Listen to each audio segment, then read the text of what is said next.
the Jet Setting Wealth Advisory Podcast, where your financial journey takes flight with David T.U. As an airline pilot and financial expert, David merges the aviation industry and wealth management to help you navigate today's complex financial skies. Each episode features expert insight, blending personal stories with essential financial strategies. We ask that you fasten your seatbelts and sit back as we prepare for takeoff. Our destination, your financial empowerment. Hello, everybody, and welcome back to the Jet Setting Wealth Advisory. I am your host, David T.U. Today, we have a very, very special guest. His name is Romeo Razi. He is a CPA and former IRS agent and founder of the TaxedRight tax planning service, where he helps small businesses and entrepreneurs and investors keep more of their money legally instead of handling it to his former boss, the IRS. Romeo didn't follow the traditional path into accounting. He went to college later in life and eventually landed a job at the IRS itself, where he gained rare behind-the-scenes insight into how audits work and how the system is really structured. Now, with his own firm and newsletter, which is called TaxTicker, Romeo translates complicated concepts into plain English and shares real-world strategies for business owners who want clarity and confidence. Romeo, welcome to the show. Thank you for having me, David. Romeo, your path into tax wasn't traditional. You went to college later in life and eventually got hired by the IRS. Can you walk us through that journey and what motivated you to pursue accounting to begin with? Well, let me give you a little background of what happened and how I got where I am and exactly why I was late to school. Ultimately, what happened was when I was young, I was born in Los Angeles. I lived in LA.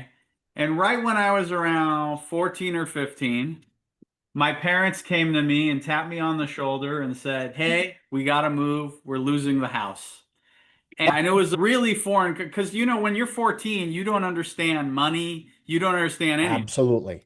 And so I'm kind of thinking to myself, the house, like, we're in the house. What do you mean you're losing the house? It doesn't make any sense to me.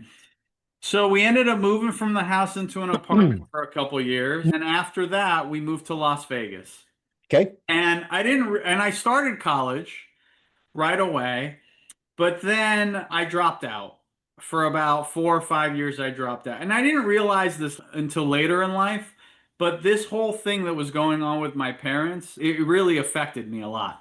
Okay. And so they were fighting a lot, and I just didn't focus on anything. I didn't focus on school. I didn't focus on myself, right? So then after kind of like messing around and partying or whatever in Vegas, during that time, I ended up getting a job teaching chess to kids in elementary schools. Okay. Yeah, and I did that for about 10 years. One of my coworkers ended up creating chess.com. Oh, fun. Yeah. So anyway, what happens is I get really good at chess. I'm now running the entire company in Vegas. We're in like 100 schools almost, running after-school chess clubs. And then I start thinking to myself, you know, I can't do this the rest of my life. I go back to school.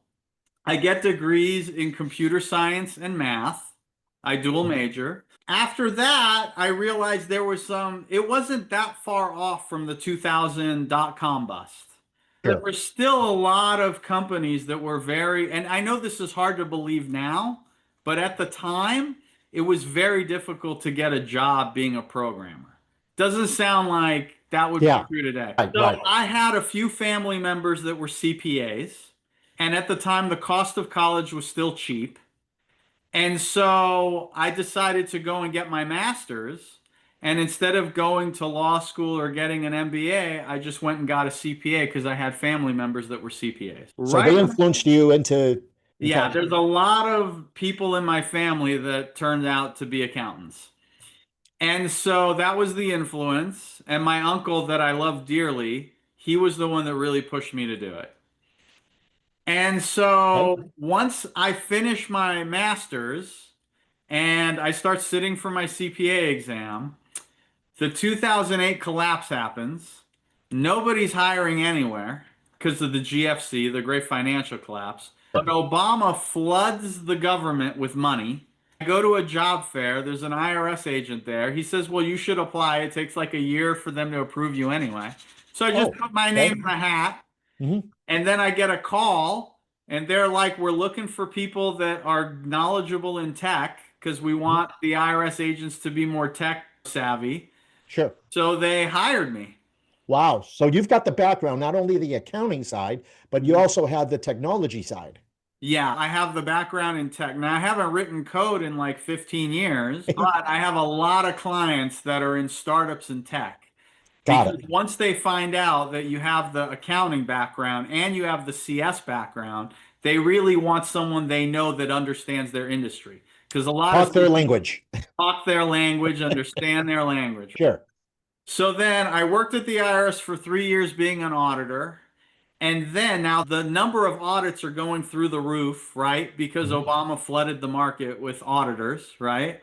Sure. So then what happens is a CPA firm reaches out to me and basically poaches me to work public accounting in their firm.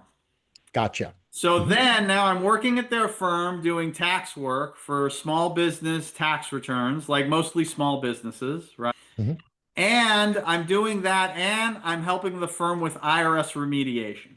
Got, So there's like, it's a small firm. yep. There's about 20 people working there.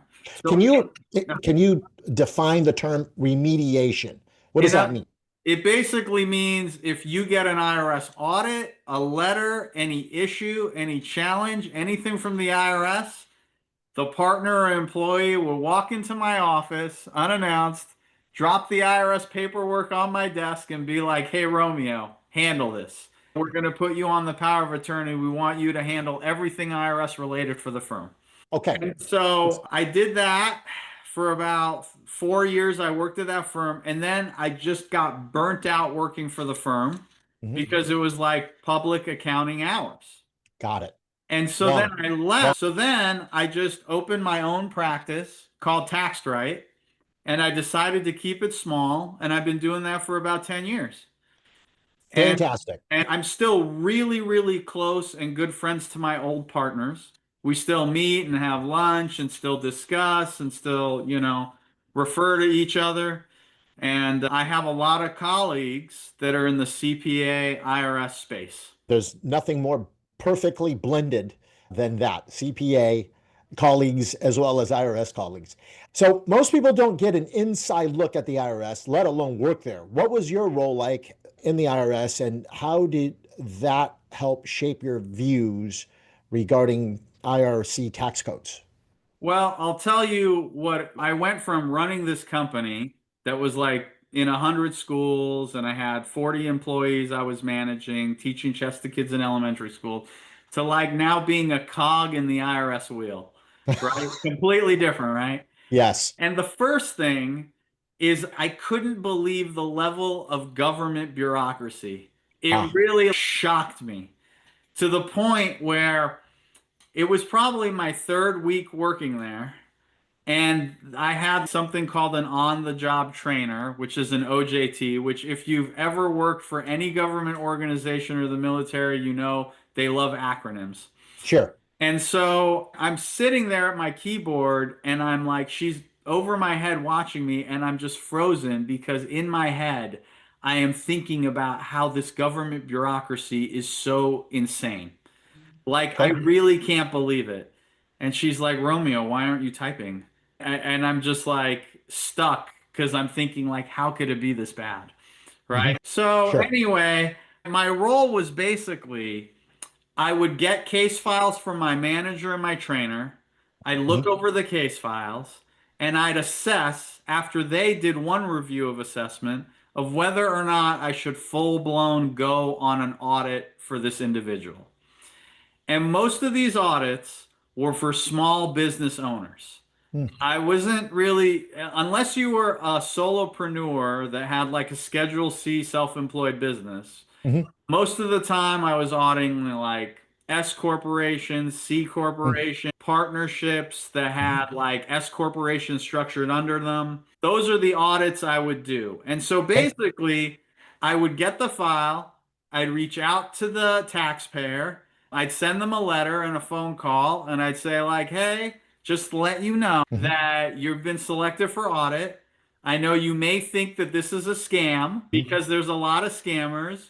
Get an official letter in the mail from the IRS, and you're going to have to let us know whether or not you have a power of attorney representing you, and this is what we're auditing you about. Mhm. Small business issues. And those would be things like officer compensation in S corporations. I would do worker reclass audits regarding whether your workers are employees or whether or not they're 1099 contractors. I would see whether or not did you issue 1099s correctly to your workers.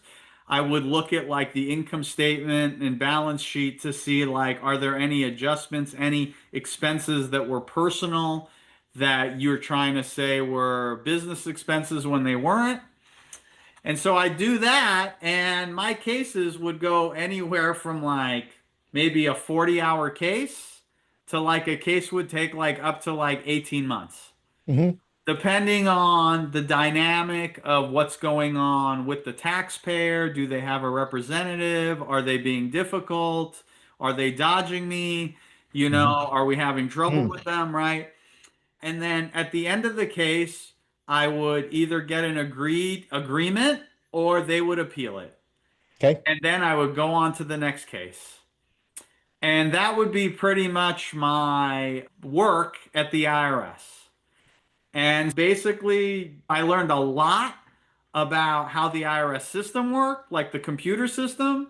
I learned a lot, which I thought was very valuable about court cases and how it's really important that when you structure your case, that you should be, I'm not saying all IRS agents did this, but you should have the courts and tax court cases and things in mind when you're making assessments. And Mhm. that really carried over to me when I left the IRS because Okay. that was in my group that was a former CPA. Okay. And if you want to know the most dangerous IRS agent you can ever come across is one that used to run their own CPA firm, decided for retirement to go work at the IRS so they can work less hours.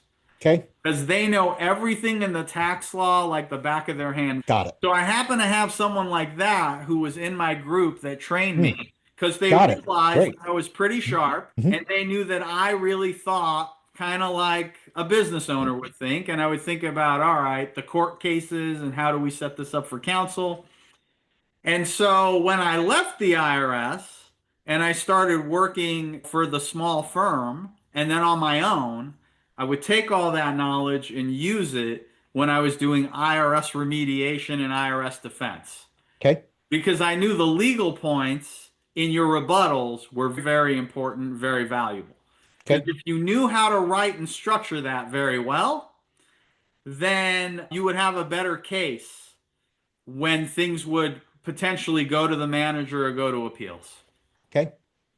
Very good. So everyone wants to know, what's it really like inside an IRS audit? Can you share some stories or patterns Yeah. that you saw over and over again, especially with you, what it sounds like you basically get files for small business owners, S Corp and, small LLCs. So, So talk to us about that. Tell yeah. us some more stories, please. So this is what happens. Like the way an audit comes to your desk is there's this, and you could probably find this online. They have something called a DIF score, DIFF. I forgot what the acronym stands for. Ultimately, every single time you file a business tax return, on your tax return, they have this thing called an NAICS code, NACIS code, that Mhm. basically says the industry that your tax return or business is in. Okay. So is it a transportation business? Is it a restaurant? Is it a whatever your code is? Financial services Technical and services, okay. right? And so what the IRS, they have full-blown statisticians, and every single year, the statisticians published something called the IRS Data Book, and it Mhm. talks about all the statistics and everything the IRS has, Mhm. right, regarding Sure. audits and whatnot. They use that information to run ratio analysis on the tax returns to find out when deductions or whatnot make sense within the tax return. Hmm. So big topics and big things that really get audited a lot are like meals and entertainment, auto deduction, travel expense, right? And they can look at like, okay, if you're a doctor, right? And they know statistically that a doctor should have maybe 1% of their expenses go to meals and entertainment.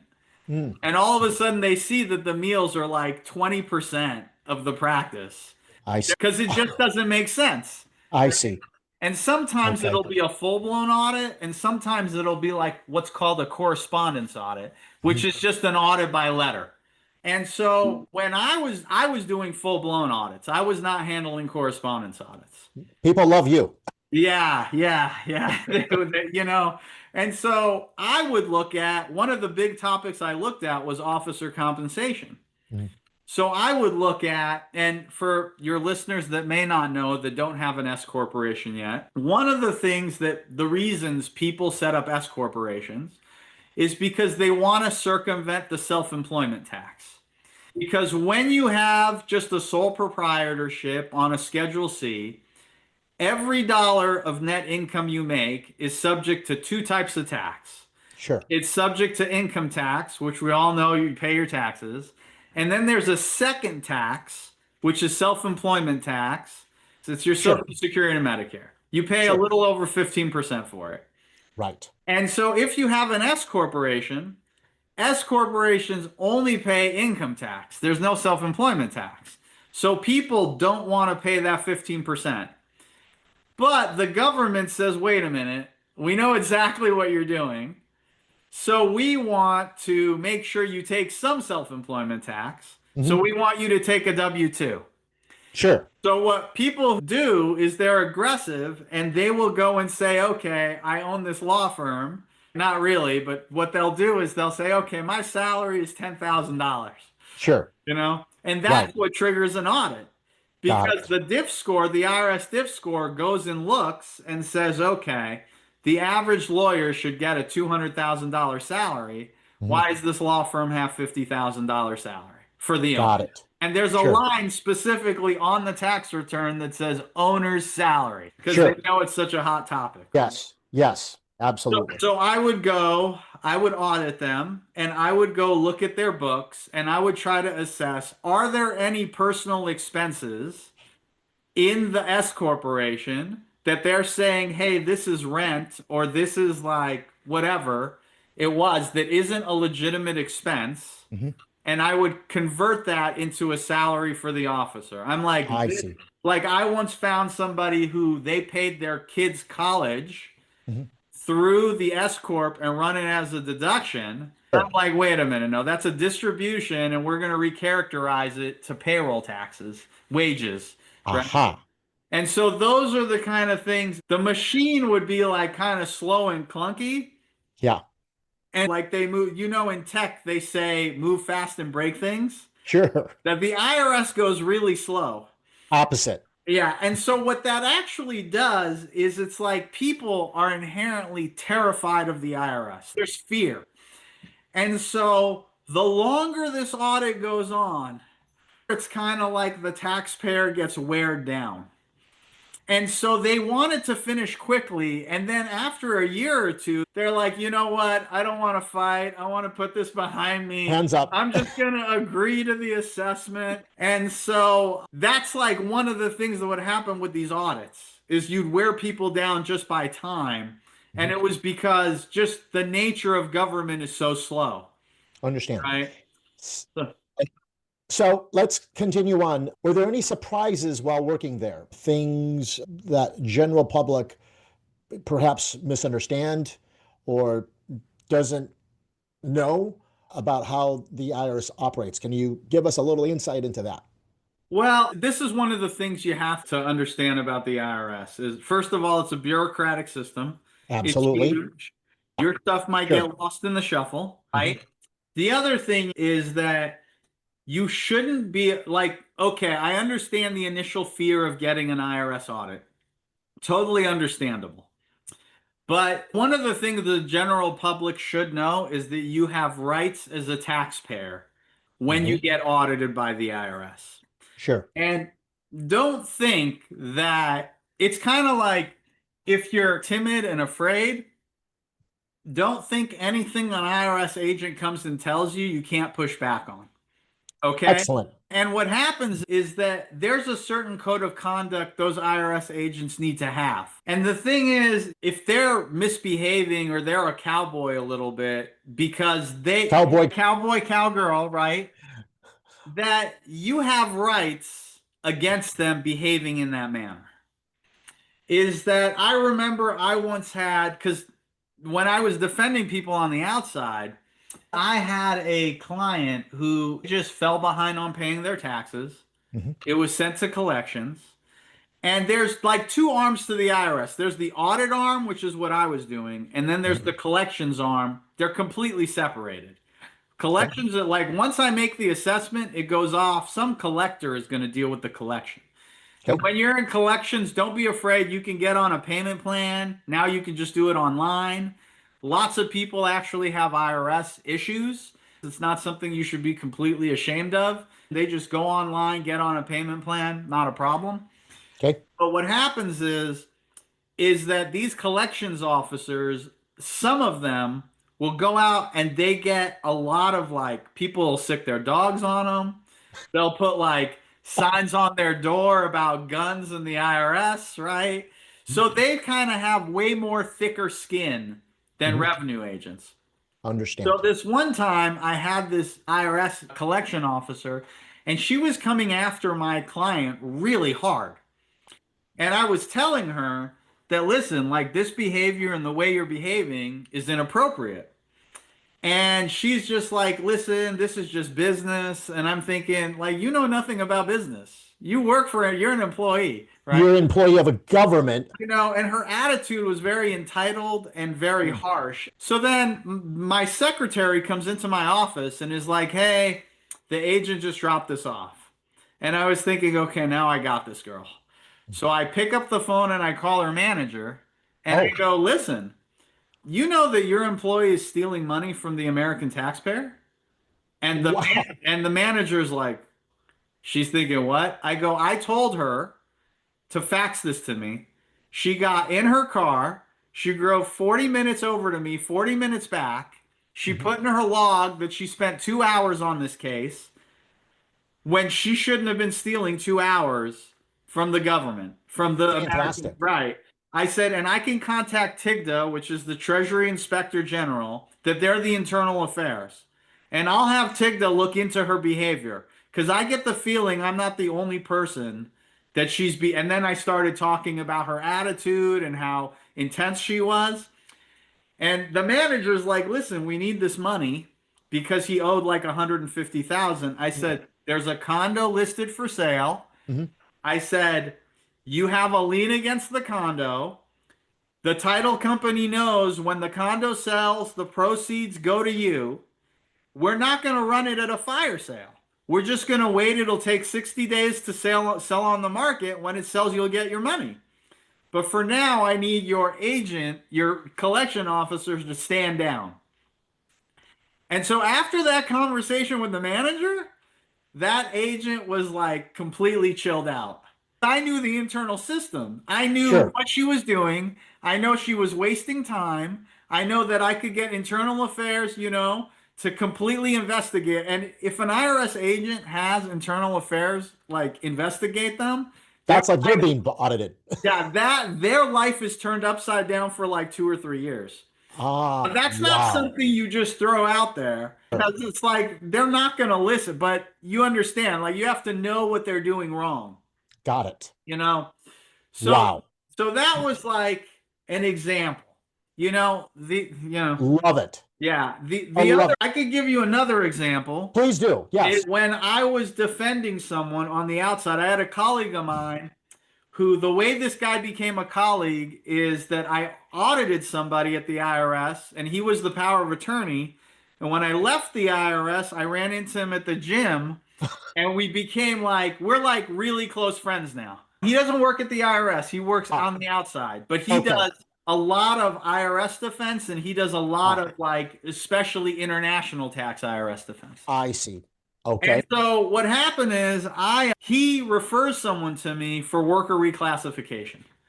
Okay. Is somebody is getting audited by the IRS and the IRS agent is trying to convert their pest control workers to W-2 employees. Okay. The guy calls me at the tail end of the audit and I tell him, listen, I don't know if there's anything I can do. You're at the very end. I said, look, as a courtesy, because you were referred to me by one of my best friends, Hmm. I'll do a preliminary investigation for you of what's going on with this audit, sign this POA, and I'll Hmm. go ahead, call the IRS and. So I call the agent. I tell them I'm the new power of attorney. Hmm. And this woman is very like flustered and upset and kind of like, listen, this case is done. I'm closing this case. And once again, I know the rules. I Hmm. go, look, I'm a new power of attorney. When a new power of attorney comes on, you have to give me the courtesy to get caught up on the case. And I say, give me at least 2 weeks. If not, I'll just ask your manager for 2 weeks. And she's like, okay, I'll give you 2 weeks. Okay. So then I interview the potential client, and then I end up taking him on as for representation. I interview him. I read the agent's report and fact pattern she had. I interview a couple of his workers, and I realize in her report she has a couple contradictions. She also has incorrect calculations, mathematical calculations.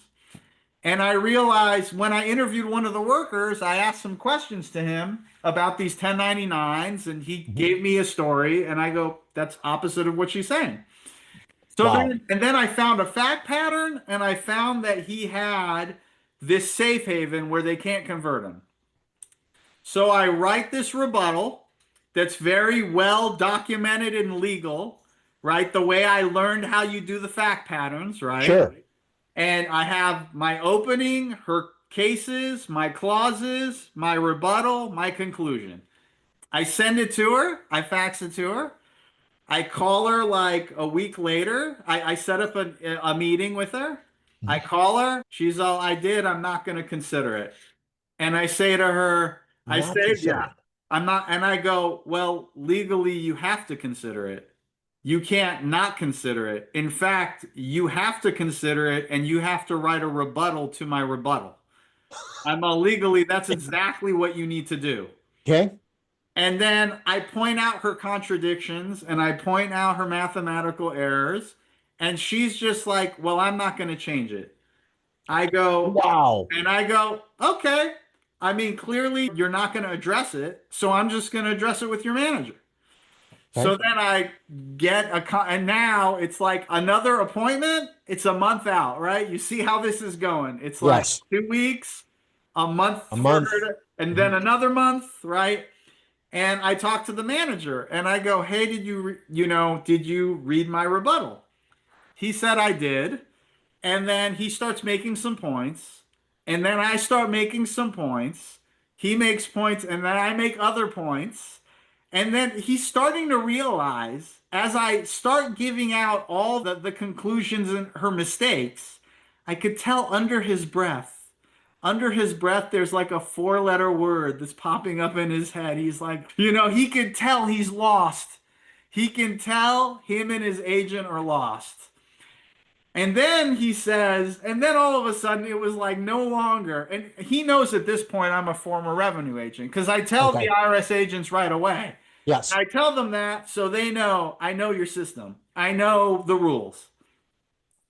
So then now me and him are no longer talking like adversaries. We're Okay. now talking like, Pals. people, right? Like People. he's all listen, dude. I'm a new manager here. I just took over this entire group of people. Like he starts talking about the politicking within his organization. That Yeah, has no relevancy to the taxpayer. because you can't fire people. The IRS agents have a union. It's hard to get things done when you reprimand them. I go, listen, I totally understand. I know you want to save face. I go, but you and I both know that if this goes to appeals, they're just going to turn it around. Like if this goes to appeals, you're going to have no grounds. And if this goes to appeals, I'm going to have to charge my client like another $1,000 to keep this going. And I said, listen, do me a favor. Reach out to legal counsel, reach out to the IRS attorneys, have them read it and see what they say. So that way you can kind Perfect. of. Right. And another month goes by. He reaches back out to me. He's all, I couldn't get a hold of them. I don't think he was lying. I think he Okay. was being sincere. And the Okay. reason for that is when I worked at the IRS, they considered legal counsel time very valuable. Mhm. And it was hard for me when I was an agent to get time with legal counsel. I see. In fact, the only reason I got any time with legal counsel is because I had a friend I knew. Okay. He would give me some time, but he couldn't like prod my cases when I worked there. I So see. then he said, listen, just send it to appeals. I said, no problem. I'll just send it to appeals. About 7 weeks later, I get a phone call from an appeals agent, and they're like, we got your case. We don't know why they sent this to us. We're going to go ahead and close it. We just need like a one line, like a 2-sentence affidavit signed by your client, the taxpayer, and we're going to close it down. I said, no problem. I said, by the way, are you going to reach out to the agent and let them know why they lost? Because quite honestly, like she was a little rude to me. And he's like, oh yeah, we're going to talk to them about why they lost. I go, okay, I think that's really important. Thanks. And that was it. I get a letter like 60 days later saying this is closed. Like there's no assess, because they originally wanted to assess him like, $40,000-$50,000 in tax. And so I made it go away. Now it took a long time. Sure. Just the bureaucratic process of the IRS. So that's the other thing. It's like if you get audited, you're hoping everything goes quickly, but it just won't. It doesn't. So those are some things that I learned working there, how to handle the audits when you get letters and correspondence with the IRS. Brilliant. Fantastic stories. Thank you for sharing, Romeo. So after leaving the IRS, you were recruited by a new firm and began defending people who were in the hot seat, if you will. Right. What was it like to go from basically representing the government to now representing the taxpayer? That shift, can you share with us your thoughts and opinion on this? Basically, what happened is when I was at the IRS, it's like you just assume everyone's a liar. The computer system grabs the tax returns in the top 10% that are like there's either something wrong with them or someone is purposely trying to do something illegal, right? Sometimes I would audit someone because their CPA put something on the wrong line of the tax return and it got selected by the computer, right? Sure. But honest mistake, but it would still create an audit and then there'd be an assessment. So what would happen is when you audit them, I mean, it's dealing with your money. So like people, like they have this tendency of lying and being dishonest. And so I'm just dealing when I'm at the IRS with an unbelievable amount of people lying to you over and over and over again. And you keep catching them in lies. You're just, when you leave after 3 or 4 years, and like I understand when an IRS agent's working there 20 years, they just assume everyone is a liar because that's all you see. That's all you're focusing on is liars. So then when I went to work for the public firm, what would happen is nobody's lying. Like, sure, right. And so then I'm like, oh my God, these people are honest everywhere, And so that was a big shift. I'm like, oh my God. And so then when I worked at that firm and when I worked at my own firm, there would almost never, ever, ever be any adjustments. If someone got assessed, got an audit, our defense was so tight that the IRS agents would normally leave flustered because they would never get any adjustments because our firm had everything. We would talk to our clients. This is your exposure. Do you really want to do this? I mean, the defense on this, we would have really open conversations with them about what their audit exposure was and wasn't. You're talking about to the client. Okay. And so we would try to do things to make their exposure as low as possible. And then if we had somebody who seemed like they were trying to be too aggressive, the partners would bring me in and explain it to them, having that I worked at the IRS. And then they would either know their chances or they would be like, you know what, I don't want to be that aggressive. Okay. And the truth is, once most clients, most small business owners start making 400,000 or 500,000 a year, they start becoming way less aggressive. And the reason for that is they've had a lot of experience under their belt dealing with anything government. Employees, like labor laws, lawsuits. Now their kids are in private schools. Now they have 2 or 3 rentals. Maybe they own the building, their businesses. They're like, I got so much going on. I Yeah. got to worry about my kids. I got to worry about my business. The last thing I want is the IRS. Sure. And so their attitude is usually less exposure as they make more money. Love it. Let's continue. Now that Yeah. you run your own firm, TaxedRight, Mm-hmm. what kind of clients do you serve? And what makes your approach different from a traditional CPA firm? Well, most of the clients I deal with are either in the personal service industry Okay. or they are in tech. Those are the people I mostly deal with. A lot of it, like the thing I bring is I'm very technology forward, thinking with my business and my practice. Everything I do is tech focused, pretty much.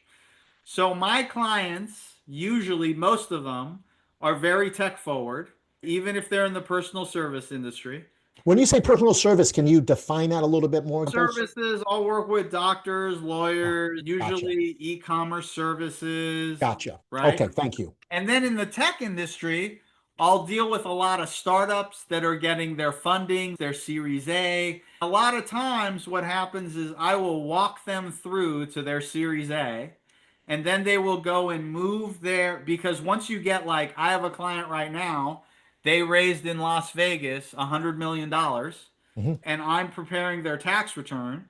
Okay. But I help them with everything that goes tax wise and getting them ready with their gap financials and their adjustments. Okay. And so then I'll walk them through and then I'll hand them off to the new CPA firm. But then I end up continuing advising the owners or the founders of the business in their tech.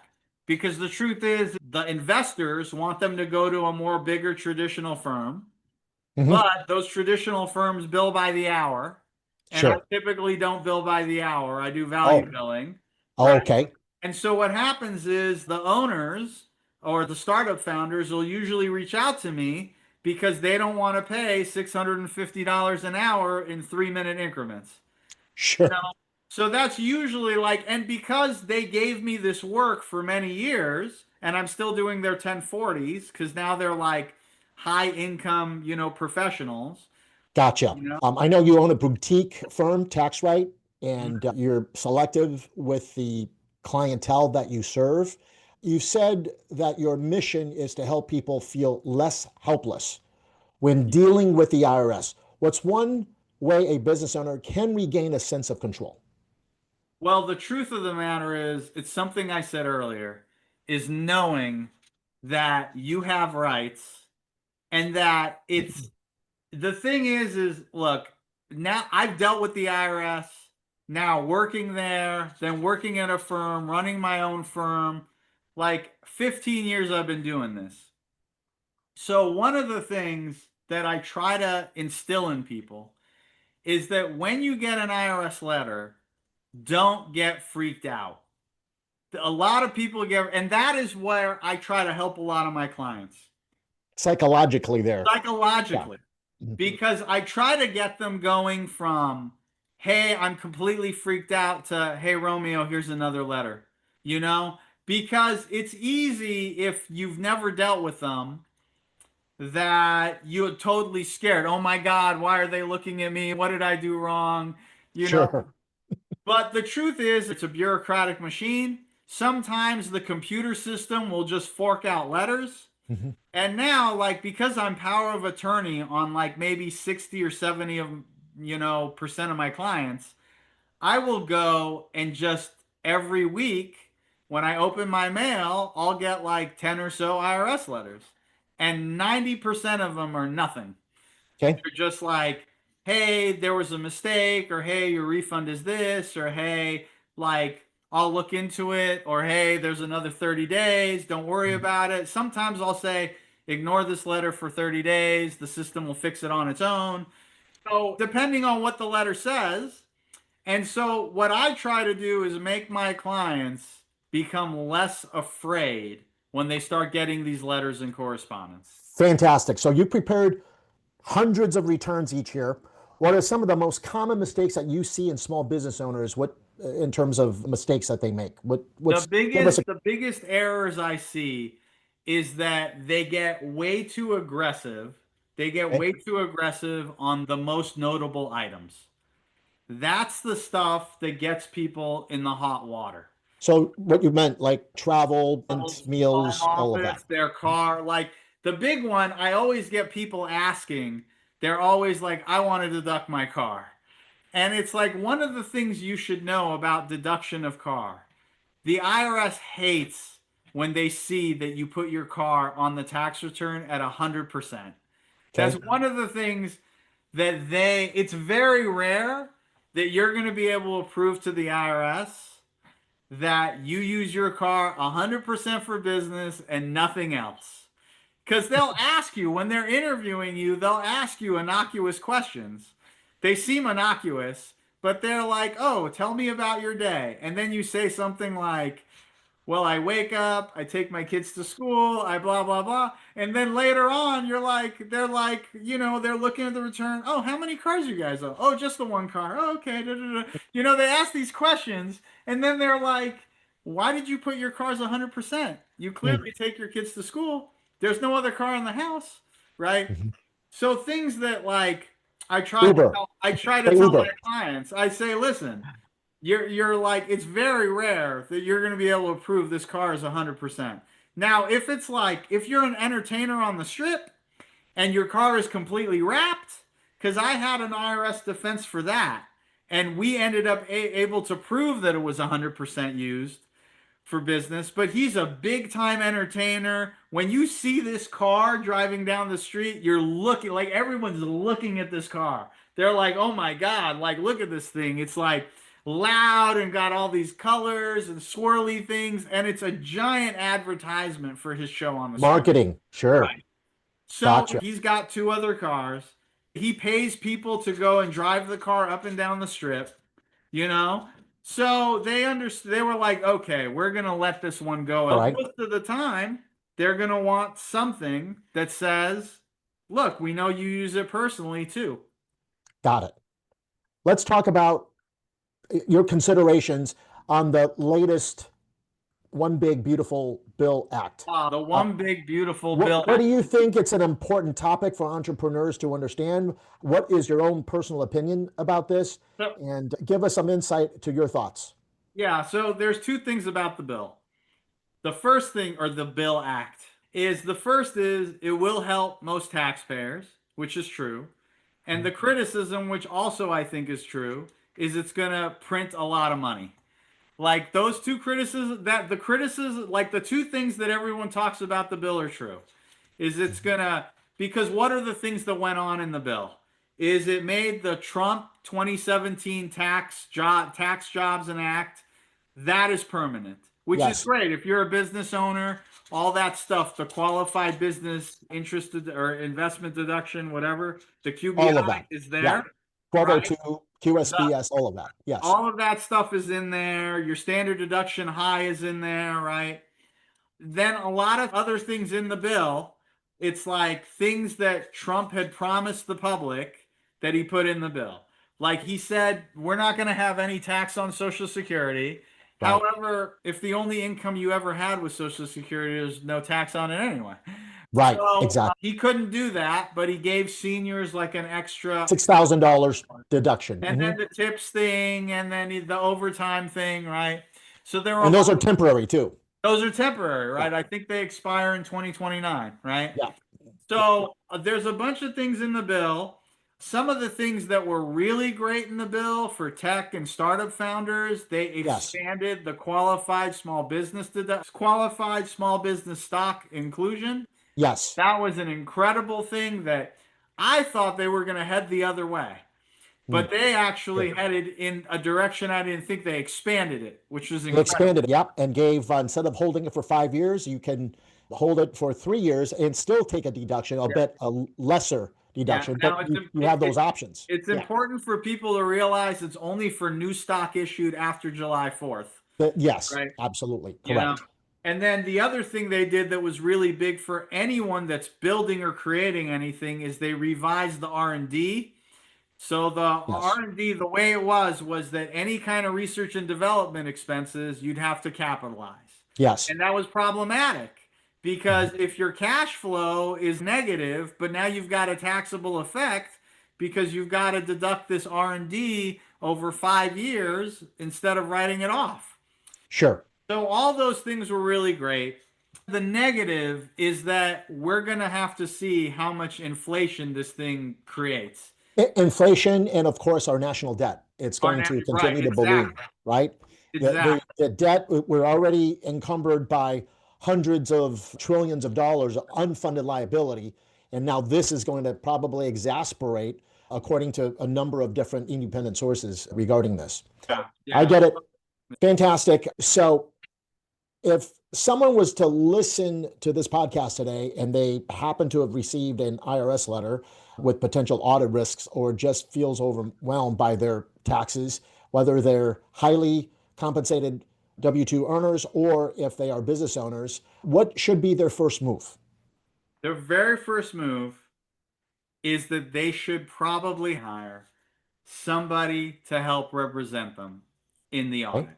Okay. The biggest mistake you can make as a taxpayer is representing yourself in an IRS audit. Absolutely. The number of times that people have opened their mouth because they want to talk about how great their business and everything is, Mm-hmm. and all of a sudden created an assessment for themselves is unbelievable. So you should definitely hire somebody to represent you if you think there's going to be a full-blown audit. Mm-hmm. So that way they can kind of curb. So there's a separation between you and the IRS. Perfect. Yeah. I want to go to your newsletter, the TaxTicker newsletter. It has a great tone. It's funny, real, and practical at the same time. Very similar to our podcast today, where you've given some real examples and the experience that you've had helping with the clients that you serve. What inspired you to start writing this, and how do you choose the topics that goes into this newsletter? So most of the stuff in the newsletter is based on what's going on in the news for that past week. And it's a combination of financial information, tax information, and it is actually quite funny. I get a lot of people, like every week, I get emails and people texting me telling me, dude, I love your newsletter. It's so funny, it's witty. And so I try to make humor out of topics that most people hate or find boring. Love Usually, it. whatever's going on in the week or the last couple of weeks, I kind of put in there. So if there's some things going on about the IRS hiring or firing people, if there's something about 1099s or tips, if there's a deadline coming up, like last week I wrote some stuff about what's going on with automobile payments, like the surge right now in people missing or not paying their automobile payments anymore. They're just giving back the keys. Sure. I'll talk about whatever is going on in the news finance wise. And then I've got a section in there about what's going on in the market. Fantastic. And I do that. It really helps my clients and people just remember I'm there and give them insightful information on what's going on in the market and with taxes. So if people want to connect with you, be able to get on the newsletter distribution list that you have, or explore working with you and your team at TaxRight, how can they do that? How do they get a hold of you? And is there a contact email or a phone number that you'd like to provide to the listeners and viewers today? Yeah, the best place to go is taxedright.com Okay. and past tense. It's tax TaxED. So for those viewers, you're gonna see it on the bottom of your screen, taxedright.com. That's TaxedRight.com. Yeah, and you can just sign up to my newsletter there, and then there's a contact me. There's a thing that says contact Romeo, and if you want to reach out to me, you can contact me. I will go ahead and find someone who is a good fit for you. Okay? Because certain industries I don't work in, like if you're in the restaurant and hospitality industry, that's not my bread and butter or my specialty, but I know people who specialize in it. So whatever it is, or if you just want to sign up, or you just want to say, hey, I loved your podcast. Like, you did great. You learned something. Just go ahead and just write me an email and you can reach out. I'm going to tell you right now, Romeo, that you did great on the podcast. Thank you. Thank you very much, Romeo, for bringing us behind the curtain today, from life inside the IRS to your mission at TaxedRight, your firm, helping real people keep more of what they earn. Your perspective is very cherished and also at the same time rare. Your advice is very clear, and your sense of humor makes it all easier to digest. To our listeners, if you want smart, straight shooting tax advice from someone who's been on both sides of the audit table, go to taxedright.com. It should be on the bottom of your screen for those that are watching this, and subscribe to TaxTicker. We'll include all the links in the show notes for those people that are listening. And as always, if you enjoyed this episode, please do leave us a rating and review, and subscribe to jetsettingwealthadvisory.com so that you never miss a behind-the-scene conversation like this one. I'm David Yu, airline pilot, wealth advisor, and president of DTY Wealth Planning Solutions. I thank you for joining us today. Until next time, thank you for tuning in, and we'll see you in our next show. Thank you very much. Thank you for flying with us on today's episode of Jet Setting Wealth Advisory. If you enjoyed your journey through the fiscal skies with David T. Yu, don't forget to subscribe to our podcast and keep your financial knowledge soaring. For more insights and personalized advice, visit us at www.dtywealthplanningsolutions.com and connect with David directly